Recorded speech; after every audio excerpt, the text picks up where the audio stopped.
आज की वीडियो में हम रेजिस्टेंस के बारे में पढ़ेंगे कि अगर उनको हम सर्किट के अंदर सीरीज में लगाएं तो उसको कैसे सॉल्व करना होता है और पैरेलल लगाएं तो उसको कैसे। तो पहले तो मैं इसकी डेरिवेशन आपको बताऊंगी और उसके बाद डेरिवेशन के बाद हम इससे रिलेटेड कुछ क्वेश्चंस करेंगे ताकि आपको पूरा कंसेप्ट क्लियर हो जाए। रेजिस्टेंस क्या होता है ये सारा मैंने पिछली क्लास में बताया हुआ है, तो आप पिछली वीडियो चेक कर सकते हैं। तो यहाँ पर देखिए, अगर हमारा रेजिस्टेंस सीरीज में लगा हो, सीरीज का मतलब है एक ही लाइन में हमारे पास R1, R2, R3 गिवन है। यहाँ पर हमें सेल्स दिए हुए हैं जो हमें वोल्टेज के बारे में बताते हैं और यहाँ पे प्लग की है। तो अब हम क्या करेंगे कि जब रेजिस्टेंस सीरीज में लगा हो तो कैसे लगता है हमारा, पहले तो हम यहाँ पे लिखते हैं according to Ohm's law. According to Ohm's law जो हमारा फार्मूला होता है वो होता है V is equal to I into R. Okay, अब यहाँ पर हमारे पास ये पॉजिटिव और नेगेटिव के बीच का पोटेंशियल डिफरेंस होता है। ये पोटेंशियल डिफरेंस R1, R2 और R3 के लिए डिफरेंट होगा क्योंकि इनका डिफरेंस जो है वो चेंज होता जाएगा। मीन्स हमारे पास टोटल V जो है वो किसके इक्वल होगा, V1 plus V2 plus V3, क्योंकि R1 के लिए पोटेंशियल डिफरेंस V1 होगा, R2 के लिए V2 और R3 के लिए V3। तो टोटल जो पोटेंशियल डिफरेंस है वो V1 plus V2 plus V3 होगा। ओके, लेकिन अब यहाँ पर हमारा जो सर्किट है उसमें एक ही लाइन जा रही है, बिल्कुल सीरीज में है तो एक ही लाइन है, इसलिए जो करंट होगा वो R1 के लिए, R2 के लिए और R3 के लिए बिल्कुल सेम होगा। तो करंट के लिए तो I ही हम डिनोट करेंगे। अब यहाँ पर हम V1, V2 और V3 की वैल्यूज निकालते हैं। हमारे पास जो ओम्स लॉ के अकॉर्डिंग फार्मूला है वो है V is equal to I R. तो इसी तरह से अगर V1 हमें निकालना हो तो हम क्या लिखेंगे, I into R1, V2 is equal to I into R2 and V3 is equal to I into R3, क्योंकि करंट तीनों के लिए सेम है। R1, R2, R3 डिफरेंट है और V1, V2, V3 भी डिफरेंट है। अब ये हमारी इक्वेशन 1, 2 एंड 3 बन गई। अगर हम इन तीनों को ऐड कर दें तो बाय एडिंग हमारे पास क्या आ जाएगा, V1 plus V2 plus V3 is equal to I R1 plus I R2 plus I R3। अब V1 plus V2 plus V3 हमने पहले ही देखा है कि टोटल वोल्टेज के इक्वल है, तो V लिख देंगे इसकी जगह और इन तीनों में से हम I ले सकते हैं कॉमन, क्योंकि तीनों में प्रेजेंट है। अगर तीनों में I कॉमन आ गया तो अंदर क्या रहेगा, R1 plus R2 plus R3। अब V का फार्मूला ओम्स लॉ के अकॉर्डिंग IR है, तो मैं V की जगह पे यहाँ पे IR प्लॉट कर सकती हूँ। IR इज इक्वल टू क्या हो जाएगा, I under bracket R1 plus R2 plus R3। अब ये I इस I से कैंसिल हो जाएगा क्योंकि दोनों साइड पे हैं, तो हमारा क्या आ जाएगा, basically R is equal to R1 plus R2 plus R3। तो सीरीज में जब भी रेजिस्टेंस लगा होगा तो हमें टोटल रेजिस्टेंस निकालने के लिए तीनों को ऐड करना पड़ेगा सीधा। तो ये हमारी डेरिवेशन हो गई। इसी तरह से हम सेकंड केस लेते हैं जब रेजिस्टेंस हमारा क्या हो, पैरेलल में हो। ये देखिए यहाँ पर हमारा जो सर्किट डायग्राम बना हुआ है उसमें वोल्टेज लगी हुई है और R1, R2, R3। अब पहले इसको समझते हैं। पॉजिटिव और नेगेटिव के बीच का जो पोटेंशियल डिफरेंस है वो A और B पॉइंट के लिए, इसके लिए तीनों के लिए सेम होगा, क्योंकि एंड पॉइंट जो है वो A और B हैं। तो वोल्टेज तो हमारी V ही रहेगी। बट अब यहाँ पर देखो, इस तरह से करंट अगर पास हो रहा है, करंट ऐसे जा रहा है, तो यहाँ पर आने के बाद करंट के 3 पाथ हो गए।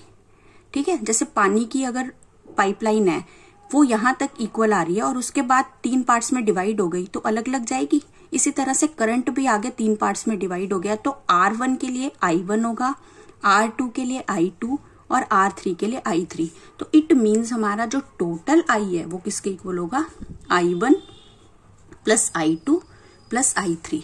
ओम्स लॉ के अकॉर्डिंग जैसे पहले भी हमने लिखा है V is equal to IR होता है। अब हमारे पास यहाँ पर I1, I2 और I3 हमें निकालना है, तो हम यहाँ पे I को एज इट इज रहने देते हैं। तो हम इसको क्या लिख सकते हैं, V अपॉन R, क्योंकि ये R इधर मल्टीप्लाई हो रहा है तो इधर आके डिवाइड हो जाएगा। तो I is equal to V upon R।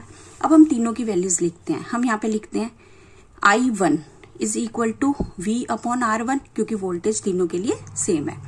I2 is equal to V upon R2 and I3 is equal to V upon R3। इन तीनों को हम क्या कर देंगे, ऐड कर देंगे। इन तीनों इक्वेशंस को ऐड करने के बाद फाइनली हमारे पास क्या मिलेगा, I1 plus I2 plus I3 is equal to V upon R1 plus V upon R2 plus V upon R three. अब I1 plus I2 plus I3 हमने क्या लिखा था, टोटल I के, तो इसकी जगह पे मैं क्या लिख सकती हूँ, I इज इक्वल टू, इन तीनों में से V कॉमन लिया जा सकता है क्योंकि तीनों में प्रेजेंट है, तो मैं V कॉमन ले लूंगी, तो अंदर आ जाएगा 1/R1 plus 1/R2 plus 1/R3। अब इस I की जगह पे मैं V अपॉन R प्लॉट कर दूंगी, और यहां पर हमारे पास already V under bracket R1 plus 1/R2 plus 1/R3 given है।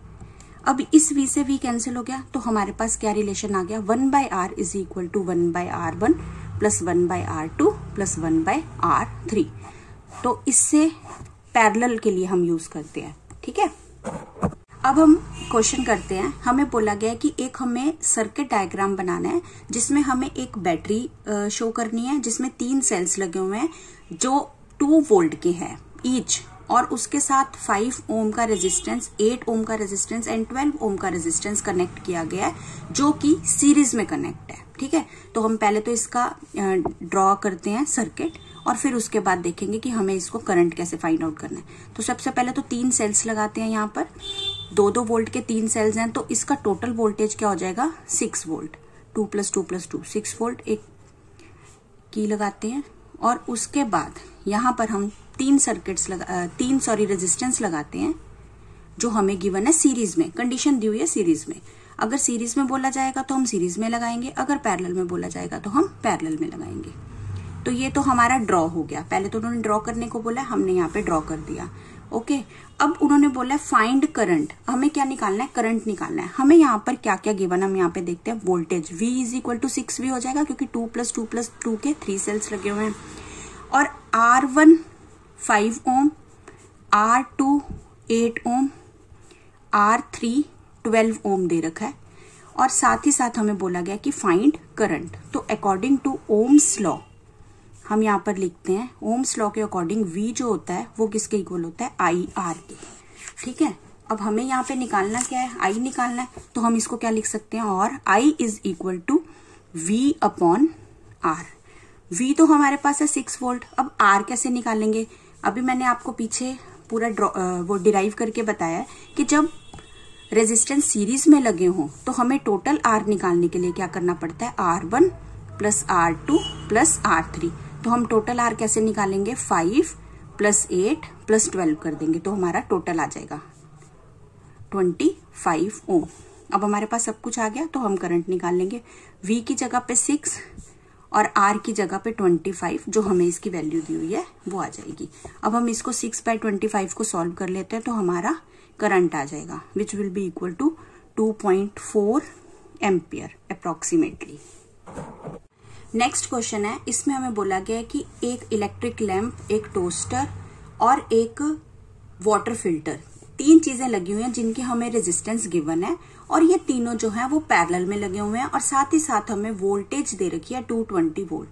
तो हमें ये बताना है कि इसका करंट क्या होगा। तो हम यहाँ पर पहले लिख लेते हैं हमें क्या क्या गिवन है। हमें R1 दे रखा है 100 ओम, R2 दे रखा है 50 ओम, और R3 दे रखा है हमारे को 500 ओम, और ये सारे पैरेलल में है, ठीक है, पैरेलल में कनेक्ट हुए हैं, और वोल्टेज जो है वो दे रखी है 220 वोल्ट।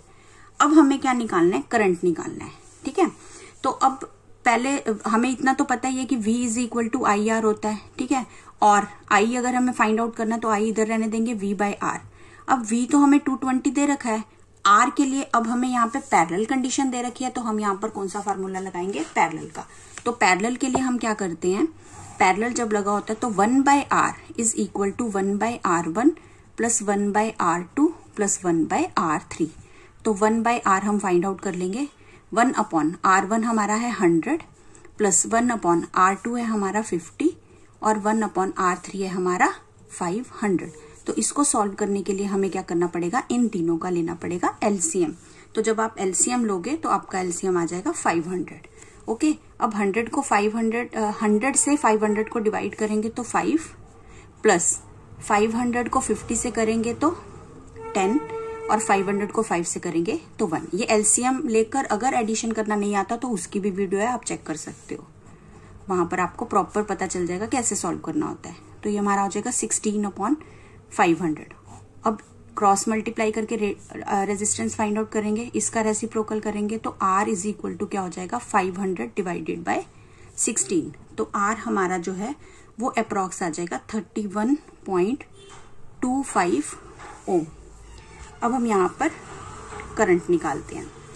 तो I is equal to V हमें कितना दे रखा है 220 वोल्ट और रेजिस्टेंस जो है अभी हमने निकाला है 31.25। तो हमारा I जो है करंट जो है वो आ जाएगा, जब हम इसको सॉल्व करेंगे पॉइंट हटाकर 00 लगाकर कैंसिलेशन वगैरह करके 7.04 और 7 एम्पियर, क्योंकि 04 को कंसीडर नहीं भी करोगे तो चलेगा। तो अप्रॉक्स में ही हमारा आंसर आ जाएगा।